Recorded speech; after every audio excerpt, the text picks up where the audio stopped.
If you're a student and you're not freelancing right now, I mean, honestly, you're missing out on, yes, money, but also such an underrated secret way to get ahead in this hyper-competitive job market. And I promise freelancing is not as intimidating as you're thinking, and you can most probably make your first dollar this week, even if you're a busy AF student. High-key, freelancing changed my life. It taught me everything I needed to bring in over $600,000 so far in my first solo business. I give full credit to freelancing for my current incredible, cozy dream life. So 3 reasons why freelancing is especially elite for students, and then I'll share my plan to get you your first freelance paycheck. So reason number 1 is it's the most flexible job option out there. When I was studying, my days were so unpredictable. I had packed classes in the morning one day, then nothing until 5 p.m. the next. So if you want to make bread as a student, you need something uber flexible. So honestly, freelancing is the jam for that, because when you freelance, you're in charge of the number of projects or clients you take on. So most clients do not care about when you do your work, just that it gets done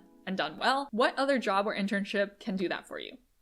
None that I can think of. If you've got an easy month at school, sign an extra client. Finals coming up, plan smart, clear your project slate. Summer break, prime time for more gigs, which equals more cash for ordering in sushi, again, or let's be real, textbooks, and bonus work from anywhere. No commute, saves even more time. And this next reason, I don't ever hear anyone talk about it, but freelancing is a career sampler. If you're anything like me, you like a little bit of variety. You don't just want to do one thing for the rest of your life. Also, if you're like me, you had or have no clue what your dream job even is. And that is why freelancing is so good. Freelancing is like a buffet. Like, try everything you're curious about without committing to a full plate of something you might hate with every fiber of your being.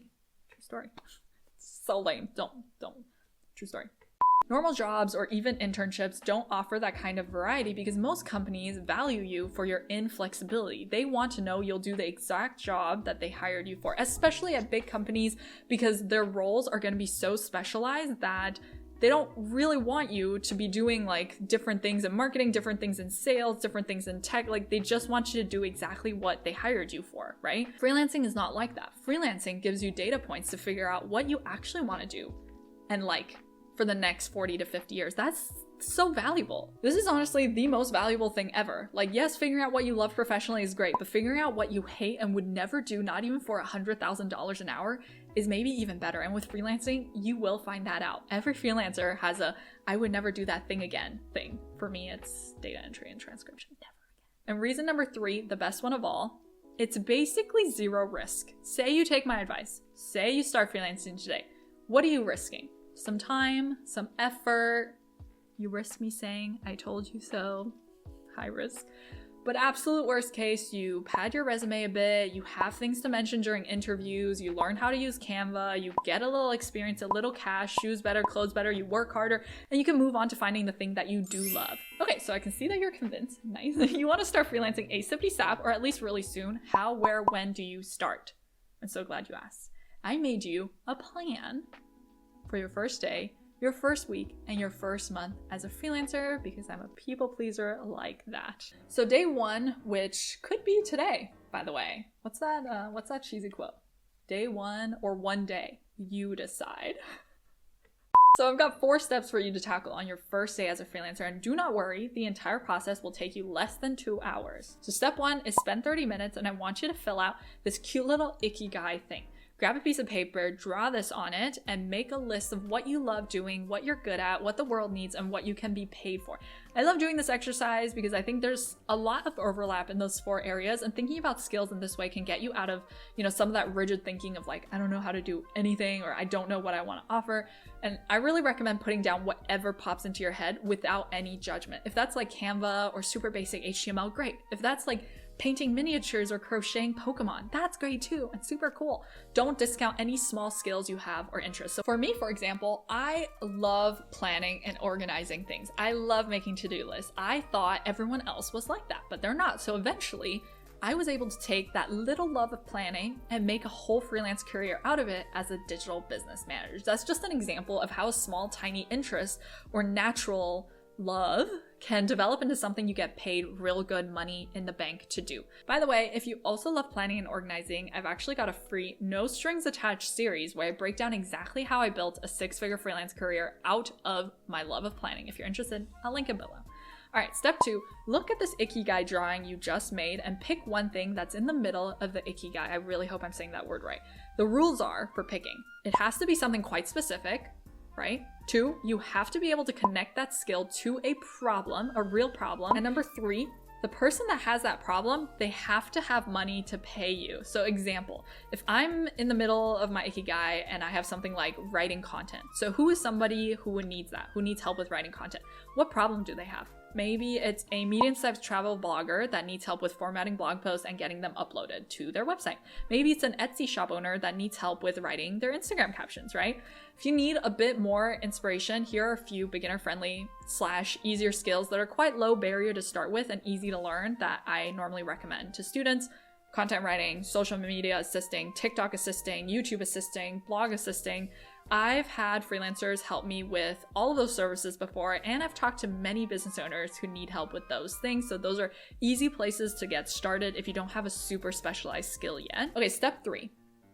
If you have a portfolio piece for the skill already, maybe from school or from extracurriculars or just things you made for fun, amazing. So for example, I had writing samples from blog posts that I wrote for fun and design samples from just being in clubs at school and playing with Photoshop myself. But if you do not have portfolio samples, that's also fine because your task now is to spend no more than 1 hour creating a portfolio piece for the skill you want to offer. Set a timer, you can do this. I have free portfolio templates on my YouTube channel. The goal is to have something that you can show off as proof of, I don't have much work experience, but look at this really cool thing I made. I can make it for you too, right? So try to make it great, but most importantly, try to make it done. If you want to offer social media graphics, you can make like 2 to 3 graphics in an hour for your portfolio. If you want to offer content writing, write 1 really good blog post or 3 really good Instagram captions in an hour for your portfolio. Now, step 4.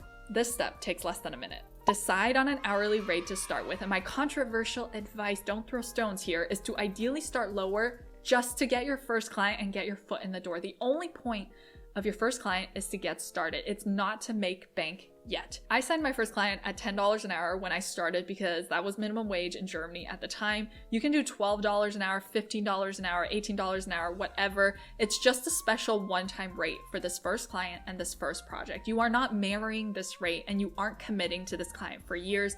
This is just a one-time project to show yourself that you can do this. You can and should and will raise this price as you land your next clients. Ideally, with your second project, you'll bump it up 10 to 15%, and then your third, so on, so forth. And look at that, now we're done with day 1. You have a specific skill, a problem, and a person it connects to, and a price.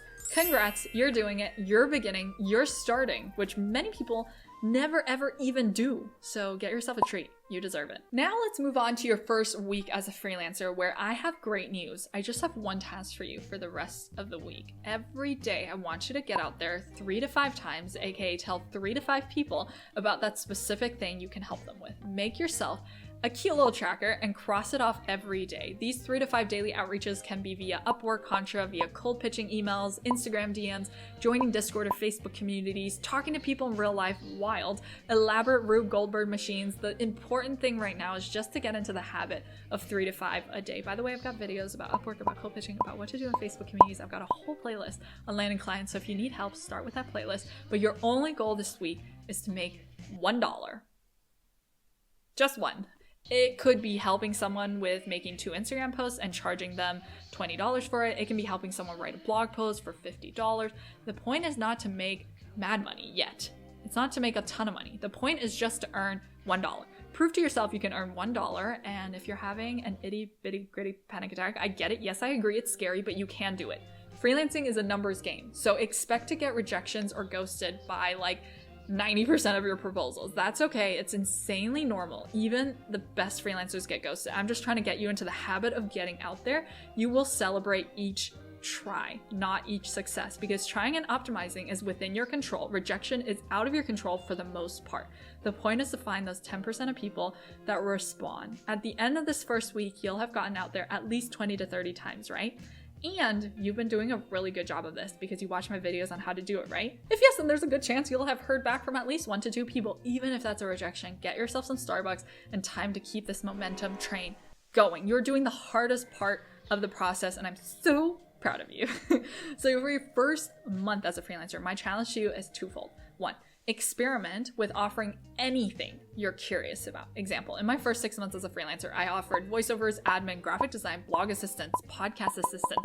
Indulge yourself on the buffet of freelancing. I give you permission to follow your curiosities, even if it doesn't seem strategic. I promise it all eventually comes together because all of this random stuff I tried led me to find the thing I loved. Like, everything connects afterwards. And the second part of this challenge is to get out there at least 10 to 20 times a week. When you're just starting, you have to get out there a lot. It's what I call the first client paradox. It takes way more effort, like a disproportionate amount of effort, to land your first 5 clients than your next 5 and then your next 5. I had to get out there way more in the beginning, and then slowly I didn't have to get out there nearly as much. Towards, like, when I was fully booked, I barely pitched. I barely was out there at all. I was just delivering clients and sending invoices. So I'm really sorry the effort is up front. I wish it were easier, but it's so rewarding if you push through it. It's so empowering to prove to yourself you can do it, right? Because congrats, you're a freelancer, you're starting, you're doing it, and I'm so excited and happy for you. Tell me how it goes, please. And if you want help landing clients, I'll link my playlist on that right here. Yeah. And as always, thanks so much for watching, and I hope to catch you in the next one. Okay, bye. Bye.